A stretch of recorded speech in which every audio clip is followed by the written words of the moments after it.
నా భూతే నా భవిష్యత్ అనుకున్నాడేమో మన చంద్రహాస్. తన బరాబర్ ప్రేమిస్తా సినిమా ఆడియో ఫంక్షన్లో అతనికి ఒక పాట పాడే ఛాన్స్ వచ్చింది. ఆ పాటలో ఒక రెండు బూతు పదాలు వాడేశాడు తన సొంతంగా. అయితే ఆ పదాలు వాడి పాట చాలా బాగా పాడాడు. చాలా అంటే ఒక ఆ క్యారెక్టర్కి తగ్గ ఒక రఫ్ వాయిస్తో ఆ పాట పాడాడు. అది నిజంగా ఆ పెర్ఫార్మెన్స్ మనం మెచ్చుకోవాల్సిందే. భాష తెలియకపోతే పెర్ఫార్మెన్స్ చాలా బాగుంది. కానీ ఆ భాష తెలిస్తే మాత్రం చెవులు మూసుకోవాల్సి వస్తుంది. మరి అక్కడ ఆడియో ఫంక్షన్లో ఎంతమంది చెవులు మూసుకున్నారో, ఎంతమంది చప్పట్లు కొట్టారో మనకు తెలియదు. కానీ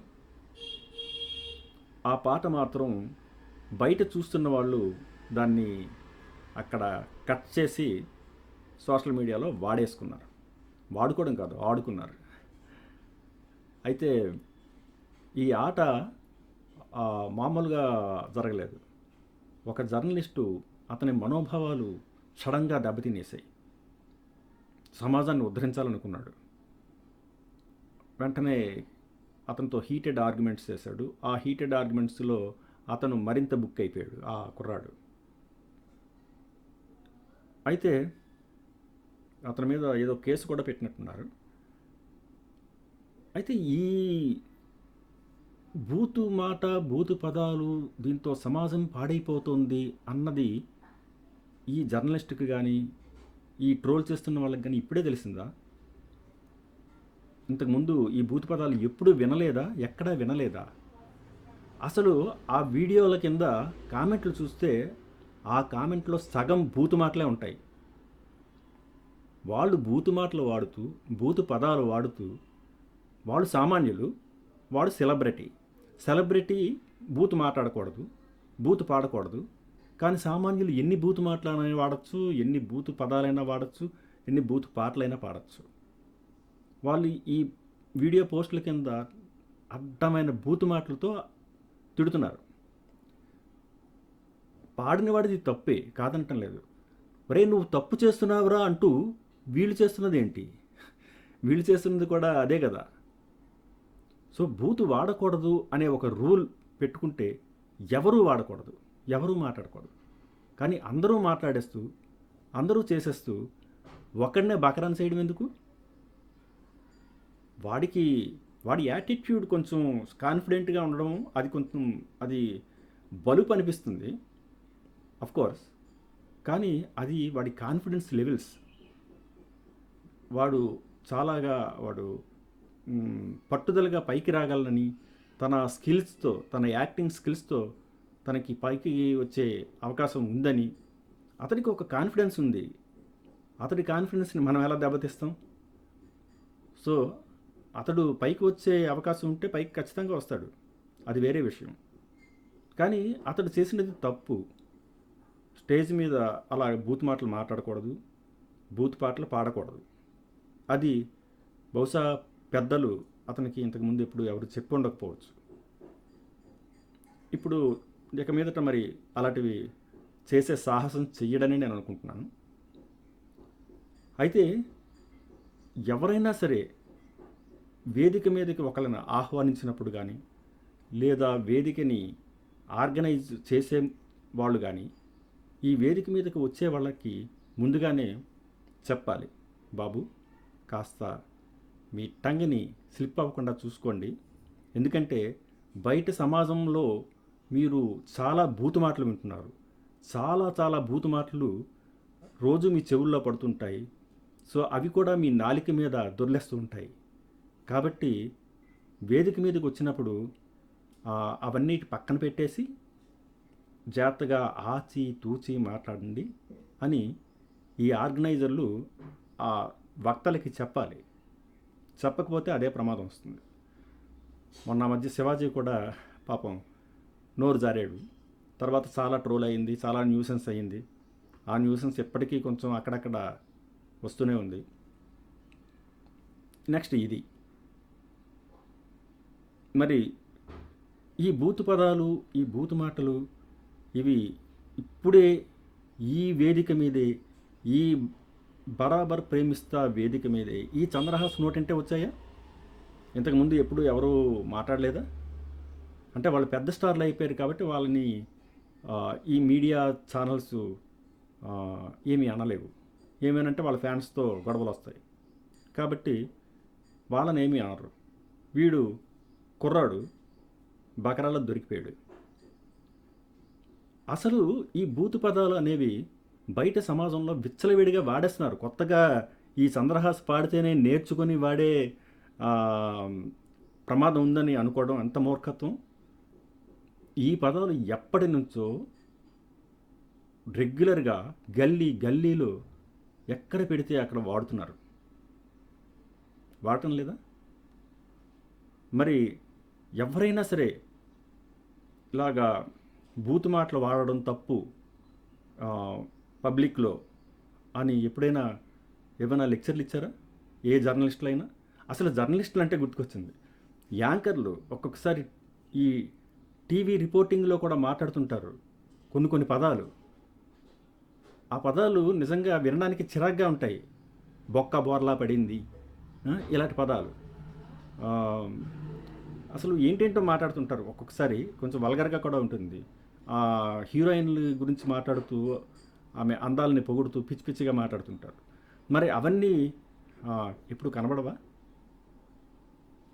ఇంకా కామన్ పీపుల్ విలేజ్లో మాట్లాడే అది విలేజ్ భాష అని మనం దానికి ఆల్రెడీ ముద్ర వేసేసి వదిలేసాం. వాళ్ళు రఫ్గా బూతులు మాట్లాడతారు. కానీ చదువుకున్న వాళ్ళు కూడా చాలామంది చాలా దారుణమైన బూతు మాటలు వాడుతున్నారు. వీడియోల కింద ఒక్కొక్క కామెంట్స్ కొంతమంది చూస్తుంటే కనుక, అరే వీళ్ళు ఏంటి ఇలా మాట్లాడుతున్నారు, ఎక్కడొస్తుంది వీళ్ళకి లాంగ్వేజ్, ఏం చదువుకున్నారు వీళ్ళు అనిపిస్తూ ఉంటుంది. కానీ వాళ్ళు అది ఫ్రీగా వాడేస్తుంటారు. ఎందుకంటే వాళ్ళ మొహాలు ఎవరు చూడరని. తర్వాత మన ఎవరు పట్టించుకోరలే, మనం సెలబ్రిటీలం కాదు కదా, మనం ఎలాంటి బూతులు మాట్లాడేసినా నో ప్రాబ్లం అనుకొని మాట్లాడేస్తారు. కానీ సెలబ్రిటీలే దొరికిపోతారు. ఎందుకంటే వాడు సెలబ్రిటీ, వాడు మాట్లాడితే సమాజం అంతా వినేస్తుంది, వాడు మాట్లాడితే సమాజం అంతా దాన్ని తీసేసుకుంటుంది, వీడు మాట్లాడితే తీసుకోదు. వీడు తెల్లారు లేస్తే గల్లీలో వీడు మాట్లాడే మాటలు, వీడి డిస్కషన్లో వీడు ఉపయోగించే పదాలు అన్నీ బూతు పదాలే ఉంటాయి. వీడు వీడియో చూస్తున్నప్పుడు వీడు పెట్టే కామెంట్లు అన్నీ కూడా బూతు మాటలే ఉంటాయి. ఇలాంటి వాళ్ళు కూడా అలాంటి చంద్రహాస్ని ట్రోల్ చేస్తున్నారు. అసలు వాళ్ళకి ఏ నైతిక ఉందో నాకైతే తెలియదు. సరే, ఇప్పుడు నేను ఇలా అంటే నన్ను కూడా ట్రోల్ చేస్తారు, అది వేరే విషయం. కానీ ఒక్కటి ఆలోచించాలి, ఎందుకు ఈ పదాలు వాడాలి? వాడకూడదు అనుకుంటే ప్రతివాడు వాడకూడదు కదా, ఎవరు వాడకూడదు ఈ పదాలు. మరి ఎందుకు వాళ్ళంతా వాడేస్తున్నారు? ఒకళ్ళు వాడితే తప్పు అన్నప్పుడు ఇంకొకడు వాడితే ఒప్పు అయిపోతుందా? ఇక రాజకీయ నాయకులు వాళ్ళ వేదికల మీద అసలు మాట్లాడే పదాలలో ఎన్ని భూత పదాలు దొరుకుతున్నాయి, ఎవరైనా ప్రశ్నిస్తున్నారా? అబ్బా అది స్టైల్, భలే కౌంటర్ ఇచ్చాడు, ఈ నాయకుడు ఆ నాయకుడికి కౌంటర్ ఇచ్చాడు అని న్యూస్లో చెప్తారు. అతడు మాట్లాడిన మాటని న్యూస్లో పదే వినిపిస్తూ ఉంటారు. నేను ఆ మాట చెప్పకూడదు కానీ, అంటే ఇక్కడ నేను ఇప్పుడు ఇప్పటివరకు మీరు ఈ వీడియో చూసినప్పుడు ఎక్కడైనా నేను ఒక బూత్ పదం వాడానా? వాడన్నాడు వీడన్నాడు అని కూడా ఆ పదాలను నేను వాడానా? లేదు కదా, నేను వాడను, నాకు ఇష్టం ఉండదు. అయితే రాజకీయ నాయకులు ఎన్ని బూతు మాటలు వాడుతున్నారు. ముఖ్యమంత్రితో మొదలుకొని, మాజీ ముఖ్యమంత్రితో మొదలుకొని అందరూ ఈ బూత్ పదాలు వాడుతున్నారు కదా. నేను ఆంధ్ర గురించి మాట్లాడటం లేదు, తెలంగాణ ముఖ్యమంత్రులు, తెలంగాణ నాయకుల గురించి మాట్లాడుతున్నాను. ఇంకా ఆంధ్ర నాయకుల గురించి మాట్లాడితే అది మామూలుగా ఉండదు. అంటే ఆంధ్ర ముఖ్యమంత్రి అయితే, ఇప్పుడు ప్రజెంట్ ముఖ్యమంత్రి కానీ మాజీ ముఖ్యమంత్రి కానీ బూతు పదాలు వాడలేదు. వాళ్ళు కొంచెం వేదికల మీద బాగానే మాట్లాడతారు, మరీ అంత బూతు మాటలు అలాంటివేం దొరలవు, మిగతా నాయకులకి వస్తాయి. కానీ ఇక్కడ తెలంగాణలో సాక్షాత్తు ముఖ్యమంత్రులే, పెద్ద మంత్రులు, నాయకులు కూడా ఈజీగా మాట్లాడేస్తారు. ప్లస్ అది వాళ్ళ స్టైల్ అనుకుంటారు, వే ఆఫ్ స్పీచ్ అనుకుంటారు. సో దాన్ని మరి ప్రజలు ఆదర్శంగా తీసుకోరా? మరి ఎవరైనా ఏంటండి మీరు అంత పెద్ద నాయకులు కదా, మీరు అలా మాట్లాడకూడదు కదా, మీరు అలా మాట్లాడితే ఆ మాటల్ని ప్రజలు తీసుకుంటారు కదా, వాళ్ళు కూడా అవే అలవాటు చేసుకుంటారు కదా అని ఎవరైనా ప్రశ్నించారా? ఇంకా ఈ అబ్బాయి ఆ వేదిక మీద ఆ పాటని పాడుతున్నప్పుడు 2 పదాలు తప్పు పాడాడు. అది కూడా ఆ పాట ఒక్కసారే పాడాడు. కానీ ఈ సోషల్ మీడియాలో ఈ నెటిజన్స్, మన ఉత్సాహవంతులైన నెటిజన్స్ వాటిని వందల కొద్దీ షేర్ చేశారు. ఇంకా న్యూస్ ఛానల్స్ అయితే మామూలుగా కాదు, వాళ్ళు పెద్ద పెద్ద డిబేట్లే పెట్టేసి నానా హడావిడి చేస్తున్నారు. ఆ, ఆ పాటను మరింత వైరల్ చేస్తున్నారు. నేను అసలు ఆ పాట వినలేదు. ఆ పాట నేనేదో నా పనుల్లో ఉన్నాను, ఆ పాట నేను వినలేదు. అయితే లాస్ట్లో అంటే బాగా అందరూ దాని గురించి చర్చించుకుంటుంటే ఏమిటా అని అప్పుడు చూశాను ఆ పాటని. అంటే నేను ఆడియో ఫంక్షన్ వినలేదు, ఆడియో ఫంక్షన్ బయట టీవీలో కూడా నేను ఎక్కడా వినలేదు, చూడలేదు. కానీ ఆ పాటని నేను విన్నాను. ఎప్పుడు విన్నాను? ఇంత వైరల్ అయిపోతున్నప్పుడు విన్నాను. అసలు అంటే తప్పు చేసింది ఎవరు? ఎవరు ఎంత శాతం తప్పు చేశారు? ఆ అబ్బాయి చేసింది 10% తప్పు అయితే వీళ్ళు చేస్తున్నది 100% తప్పు.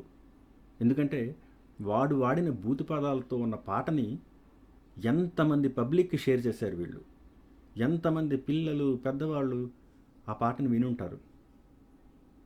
ఇది కాక మరో మహానుభావుడైతే ఆ పాటని టెక్స్ట్ రాసి, ఆ లిరిక్ని రాసి, ఆ బూత్ పదాల దగ్గర మొదటక్షరం చివరక్షరం పెట్టి మధ్యలో 2 డాట్స్ పెట్టి ఆ పాటని ఒక ఇమేజ్ కింద చేసి అదే సోషల్ మీడియాలో కామెంట్స్లో అందరికీ షేర్ చేసి పెడేస్తున్నాడు. తన పోస్ట్లో కూడా పెట్టుకునే ఉంటాడు, అందరికీ షేర్ చేస్తున్నాడు. ఇలా ఎంతోమంది ఆ పాటని విమర్శిస్తూ వాళ్ళు వాడే బూతు కూడా మామూలుగా లేదు. ఒకడు తప్పు చేశాడని ఆ తప్పుని విమర్శించి వేలెత్తి చూపే ముందు మనం ఏంటి, మనం ఎలా మాట్లాడుతున్నాం, మనం ఎంతవరకు కరెక్ట్గా మన భాషని ప్రయోగిస్తున్నాం అన్నది కూడా చూసుకోవాలి కదా, చెక్ చేసుకోవాలి కదా. అంటే మనకి అదేమీ ప్రాబ్లం కాదా? సెలబ్రిటీలే వాళ్ళకేమైనా కొమ్ములు ఉంటాయా? వాళ్ళు మాట్లాడితేనే బూత, మనం మాట్లాడితే బూతు కాదా అది? మరి ఆ బూతుని మనం విచ్చలవిడిగా ఎక్కడ పెడితే అక్కడ వాడేస్తున్నారు కదా. అవి రోజు మనం వింటున్నాం కదా, మన పిల్లలు వింటున్నారు కదా. స్కూల్కి వెళ్తున్న పిల్లలు, ఫంక్షన్లకు వెళ్తున్న పిల్లలు, మార్కెట్కి వెళ్తున్న పిల్లలు, మరి వాళ్ళు టీవీలు మొబైల్ ఫోన్స్లోని వస్తున్న ఆ వీడియో కన్నా వాళ్ళు బయట వింటున్నదే ఎక్కువ కదా, బయట నేర్చుకుంటున్నదే ఎక్కువ కదా. మరి ఎందుకు కేవలం ఒక్కడినే టార్గెట్ చేయడం?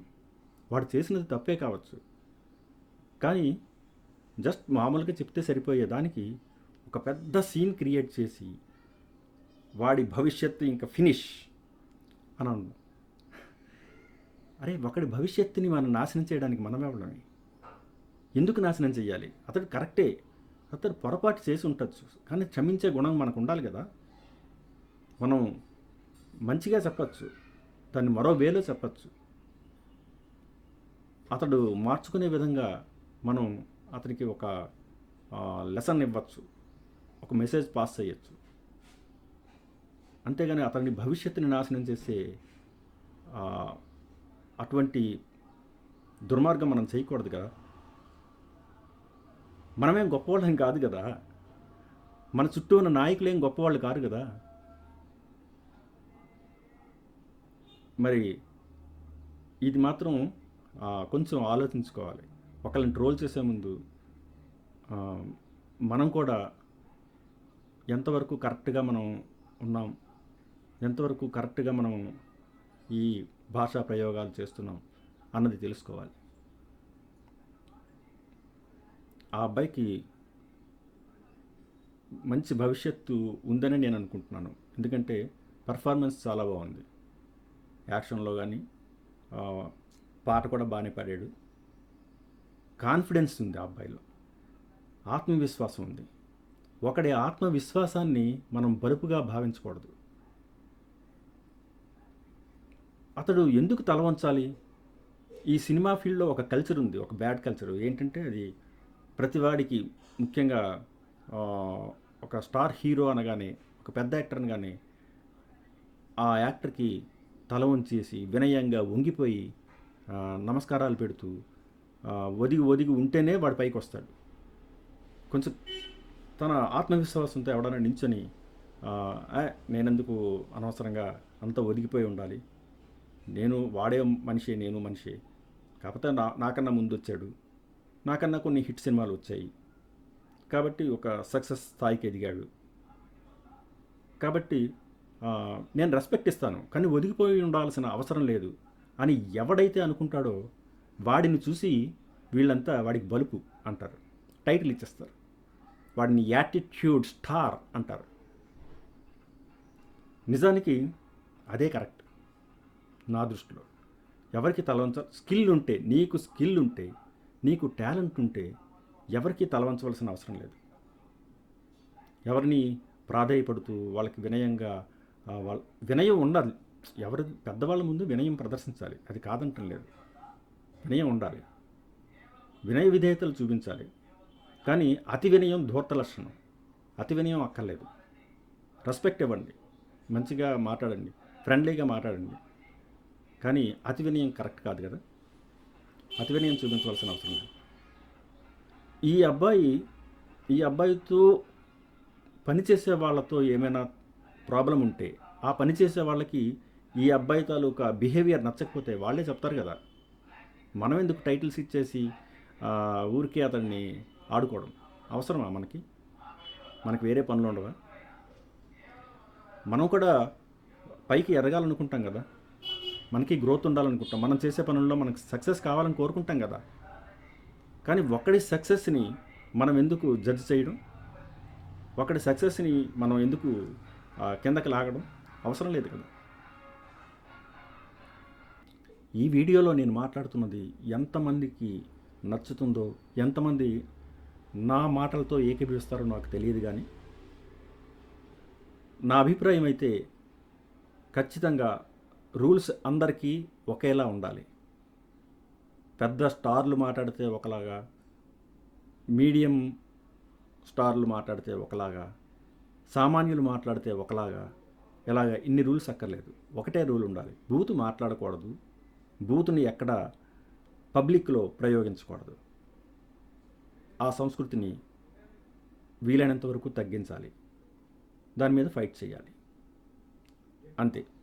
ఈ వీడియో మీకు నచ్చినట్లయితే లైక్ చేయండి, షేర్ చేయండి, మీ అభిప్రాయాన్ని తెలియజేయండి, కానీ కొంచెం ఆ బూతులు వాడకుండా తెలియజేయండి. థ్యాంక్స్.